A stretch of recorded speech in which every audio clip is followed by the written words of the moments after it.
Telangana news today में आपका खैर मकदम है। आइए देखते हैं आज की सुर्खियां। मैं हूं बुशरा मलिक।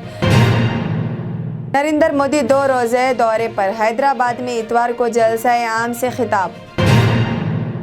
तेलंगाना में कोरोना केसेस में हो रहा है इजाफा। यास्मीन सुल्ताना को कॉमर्स में PhD हासिल। पसंद की लड़की की किसी और से शादी, हैदराबाद में नौजवान फंक्शन हॉल के सामने लगा ली आग। दक्कन के मशहूर शायर जमील निज़ाम आबिदी का इंतकाल पर मलाल।